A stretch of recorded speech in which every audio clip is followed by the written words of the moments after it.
शक्ति के बिना तो सभी कुछ सारहीन है। संसार में कोई बूढ़ा हो जाता है, रोगी हो जाता है, तो ये कोई नहीं कहता कि मेरे अंदर ब्रह्मा नहीं रहे, मेरे अंदर विष्णु नहीं रहे, मेरे अंदर शंकर नहीं रहे। सब क्या कहते हैं?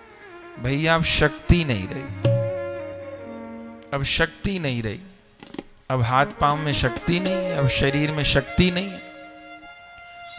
तो शक्ति के बिना फिर शरीर निर्जीव हो जाता है। हर कार्य करने के लिए शक्ति चाहिए, शक्ति के बिना कुछ नहीं। हम 4 कदम चल के भी आ रहे हैं तो शक्ति के कारण ही आ रहे हैं, उसमें शक्ति व्यय हो रही है। कोई व्यक्ति आईसीयू में पड़ा है, वेंटिलेटर में पड़ा है, उसमें ताकत नहीं है कि 2 कदम चल के भी आ सके। हर चीज में शक्ति है। एक बीज में भी शक्ति है, तभी तो पृथ्वी में बीज बोते हैं और उस बीज में अंकुरण की कैसी शक्ति आ जाती है कि उस बीज का अंकुरण धरती को फाड़कर बाहर निकल आता है, पौधा निकल आता है। जितने भी पौधे अंकुर पैदा होते हैं ये सब धरती को फाड़ के ही तो पैदा होते हैं। तो एक छोटे से बीज में भी शक्ति है अंकुरण की, और फिर वो अंकुर बढ़ते हैं, पौधे बनते हैं, पेड़ बनते हैं, बड़े बड़े वृक्ष बनते हैं। पंछियों में शक्ति है, पशुओं में शक्ति है। माने शक्ति के बिना संसार निर्जीव है। शक्ति से ही इस संसार का संचालन हो रहा है।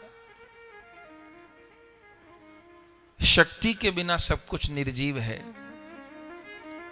तो श्री ब्रह्मा जी के द्वारा भगवान सृष्टि की रचना तो कराए सृष्टि खंड में, लेकिन अभी शक्ति का प्रागट्य नहीं हुआ था। सती खंड में शिव महापुराण के शक्ति के प्रादुर्भाव की कथा है। सारे देवता अपने आप को निर्जीव जैसा अनुभव कर रहे हैं, चूंकि शक्ति प्रकट नहीं हुई। नारायण के निकट लक्ष्मी जी का दर्शन नहीं है, ब्रह्मा जी के निकट ब्रह्माणी का दर्शन नहीं है, और शिव के निकट शक्ति का दर्शन नहीं है। शिव में, शिव शब्द में जो ई की मात्रा है वो शक्ति की ही है, और कोई शिव शब्द में से ई की मात्रा निकाल दे तो क्या बचेगा? फिर शव बचेगा। तो शक्ति प्रकट नहीं हुई, चिंता हुई, और फिर सब देवताओं ने ब्रह्मा जी से प्रार्थना की। ब्रह्मा जी ने सब देवताओं के सहित नारायण को प्रार्थना की, और नारायण ने आदेश दिया कि ये संचालन का काम, सृजन का काम आगे नहीं बढ़ पा रहा। इसका कारण यही है कि अभी शक्ति तत्व प्रकट नहीं हुआ। इस सारी सृष्टि का सृजन, इस सारी सृष्टि में जो जन्मने की क्षमता है वो शक्ति के कारण ही है।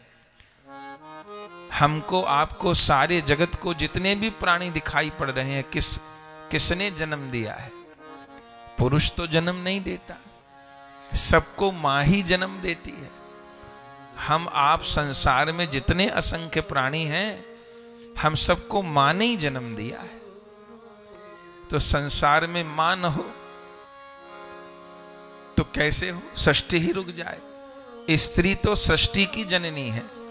अरे मनुष्यों की छोड़ दीजिए, ये पशु पक्षी, देखने में सब पशु पक्षी हैं, पर इनमें नर मादा है, इनमें भी स्त्री पुरुष है। तो जो मादा है, जो स्त्री पशु है या स्त्री पक्षी है, वही बालक को जन्म देती है या अंडे को जन्म देती है।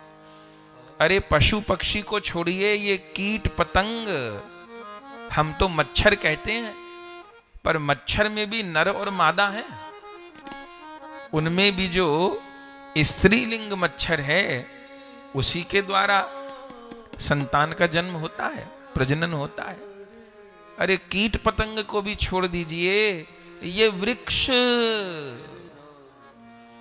इन वृक्षों में, लता पताओं में भी नर मादा होता है। हम लोग भले न जान पाए, पर जो वनस्पति वैज्ञानिक होते हैं वो जानते हैं। इन वृक्षों में, इन लता पताओं में भी नर मादा होता है। कहने का अर्थ क्या है? कहने का अर्थ है कि शक्ति के बिना सृजन ही नहीं है। इसलिए अपने यहां इतनी शक्ति की उपासना पर जोर दिया गया। आप देखेंगे पूरे वर्ष में जन्माष्टमी एक दिन, रामनवमी एक दिन, शिवरात्रि एक दिन, गणेश चतुर्थी एक दिन, नाग पंचमी एक दिन, एक एक दिन। लेकिन पूरे वर्ष में नवरात्र कितनी बार? 2 बार तो सब जानते ही हैं। अब आने वाले हैं वासंतिक नवरात्र और शारदीय नवरात्र। लेकिन 2 नवरात्र और होते हैं, गुप्त नवरात्र, आषाढ़ के नवरात्र और माघ के नवरात्र। तो बाकी सब एक एक दिन, लेकिन शक्ति की उपासना 9 दिन और साल में 4 बार, 2 प्रकट नवरात्र और 2 गुप्त नवरात्र। तो हमारे महापुरुषों ने शक्ति की आराधना के इतने दिन क्यों बनाए? क्योंकि पता है शक्ति के बिना सृजन नहीं होगा, शक्ति के बिना उत्थान नहीं होगा। शक्ति तो चाहिए, शरीर में शक्ति चाहिए, धन की शक्ति चाहिए, भक्ति की शक्ति चाहिए, संगठन की शक्ति चाहिए, जन की शक्ति चाहिए, अरे आत्मा की शक्ति चाहिए, विचार की शक्ति चाहिए, विवेक की शक्ति चाहिए। तो इन सबके रूप में शक्ति तत्व ही विराजमान है।